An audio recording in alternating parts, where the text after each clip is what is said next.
আজকে আসার মূল কারণই হচ্ছে ডক্টর মির্জা গালিব। উনি আমার অত্যন্ত একজন শ্রদ্ধাভাজন ব্যক্তি এবং আমি তাকে অত্যন্ত পছন্দ করি। তার পডকাস্ট সেমিনারে আমি সবসময় থাকার চেষ্টা করি। যদি বলি ব্যক্তিগতভাবে একটু বলি, আমি ব্যক্তিগতভাবে একজন সম্পূর্ণভাবে অরাজনৈতিক মানুষ, কিন্তু আমি বিশ্বাস করি যে সাংস্কৃতিক এবং রাজনৈতিক সচেতনতা ছাড়া মুক্তি সম্ভব না। এজন্য আমি চেষ্টা করি সবসময় রাজনৈতিকভাবে সচেতন থাকার। আমাদের এই যে দেশে অনেক সামাজিক সমস্যা আছে এবং অনেকে বই থেকে দূরে, তো আমি সবসময় চেষ্টা করি ভালো বই পড়ার এবং ভালো মানুষদেরকে অনুসরণ করার। আজকে ডক্টর মির্জা গালিবের সাথে স্টেজ শেয়ার করা আমার জন্য অত্যন্ত গর্বের একটি বিষয় বলে আমি মনে করি। ৩৬ জুলাই আমরা পার করে এসেছি গত বছর, এবং ওই আন্দোলনে আমরা দেখেছি আমাদের এই যে জেনারেশনের সাহস এবং যে বুদ্ধিমত্তা এবং যে বুদ্ধিভিত্তিক আন্দোলন বলা যায়। এবং আমরা হাসিনা যে রেজিম, ওই যে রেজিমের আমলে দেখেছি আমাদের বিভিন্ন ছাত্র সংগঠন এবং বিভিন্ন ছাত্র দল স্বাধীন ছিল না, বাক স্বাধীনতা ছিল না, সেটা আমাদের কারোরই বাক স্বাধীনতা ছিল না। তারপরে আমরা চেষ্টা করেছি যেন আমরা বুদ্ধিভিত্তিক বিভিন্ন আন্দোলন বা বুদ্ধিভিত্তিক মানুষদের আশেপাশে থাকার জন্য। আমি ব্রাহ্মণবাড়িয়া থেকে এসেছি এবং আমি ব্যক্তিগতভাবে সাহিত্য চর্চা করি। আমাদের ব্রাহ্মণবাড়িয়ায় একজন বিখ্যাত আছেন কবি, আপনারা সবাই চিনবেন, কবি আল মাহমুদ।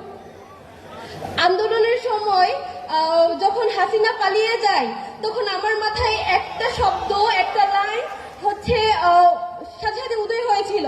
আল মাহমুদ বলেছিলেন তার বখতিয়ারের ঘোড়া কবিতাতে, দেখো দেখো জালিম পালায় খিড়কি দিয়ে।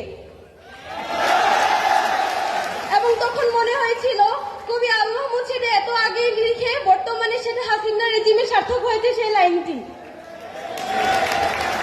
এবং আপনারা যদি বিরক্ত না হন, আমি কবি আল মাহমুদের কবিতার আরো কয়েকটা লাইন বলবো, যদি অনুমতি দেন।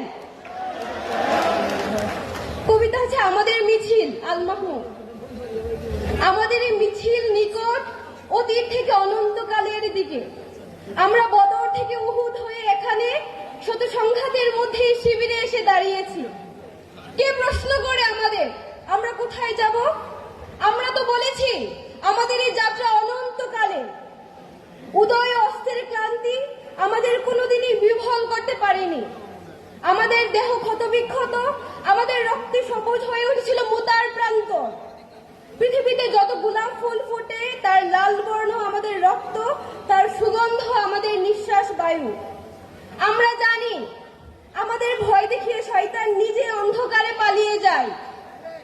আমরা জানি আমাদের ভয় দেখিয়ে শয়তান নিজেই দিল্লি পালিয়ে যায়। আমাদের মিছিল ভয় ও ধ্বংসের মাঝে বিশ্রাম নেবে না।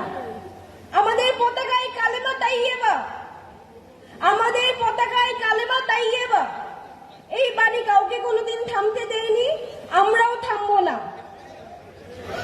আমি জগন্নাথ বিশ্ববিদ্যালয়ের একজন শিক্ষার্থী হিসেবে খুবই গর্বিত অনুভব করছি, এবং আজকে আমার ব্যক্তিগত কিছু মতামত